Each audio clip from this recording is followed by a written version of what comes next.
Party అధినేతగా, అదేవిధంగా గతంలో Telugu Desam party ఎన్నికల్లో గెలవాలని చెప్పి కూడా అనంతపురం నగరానికి రావడం, అనంతపురంలో కూడా ఆ రోజు నేను అభ్యర్థిగా ఉన్నప్పుడు కానీ పార్లమెంట్ సభ్యులకు కానీ ఎన్నికల్లో ఆయన ప్రచారం కూడా చేయడం జరిగింది. ఆ విధంగా సహకరించాడు. అదేవిధంగా ఆయన సామాజిక కోణంలో ఎక్కడైనా సమస్య వచ్చినప్పుడు నేను స్పందిస్తాను అని చెప్పి పదే పదే చెప్తున్నాడు. ఎందుకంటే స్పందించడం అనేటువంటిది ఆయన యొక్క బాధ్యత.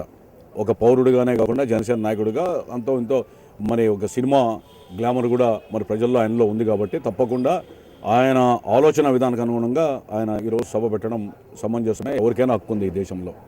అదేవిధంగా ప్రత్యేక హోదా కావాలని చెప్పి అదే ఆయన లక్ష్యంగా, ఆయన ఆలోచనగా పోతూ ఉన్నాడు.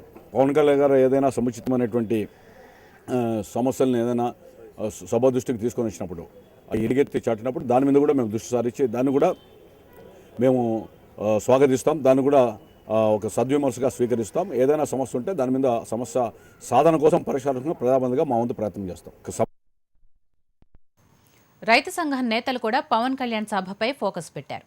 అనంతపురం జిల్లాలోని 63 మండలాలు తీవ్ర కరువుతో అల్లాడుతున్నాయని, రైతు కూలీలు వలస బాట పడుతున్నారంటూ రైతు సంఘ నేతలు అన్నదాతల సమస్యలను ప్రభుత్వం దృష్టికి తీసుకువెళ్లి ఒత్తిడి తేవాలని డిమాండ్ చేస్తున్నారు. ఈరోజు జనసేన పార్టీ ఏర్పడినప్పుడు పవన్ కళ్యాణ్ గారు ప్రశ్నించడానికే నేను రాజకీయ పార్టీ పెట్టానని చెప్పారు. సో ఇప్పుడు కూడా మేము దాని గురించి కాంట్రవర్సీ చేయట్లేదు.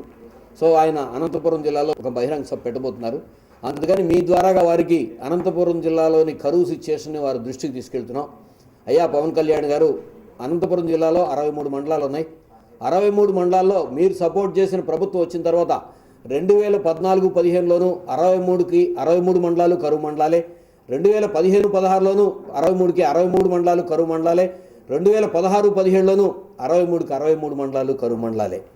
సో దీని మీద మీ స్పందన, ప్రభుత్వంలో ఎవరైనా సరే, ప్రజా సంఘాలు కావచ్చు, రాజకీయ పార్టీలు కావచ్చు, ప్రభుత్వం మీద ఈ సిచ్యువేషన్లో ఒత్తిడి తీసుకురావాలి.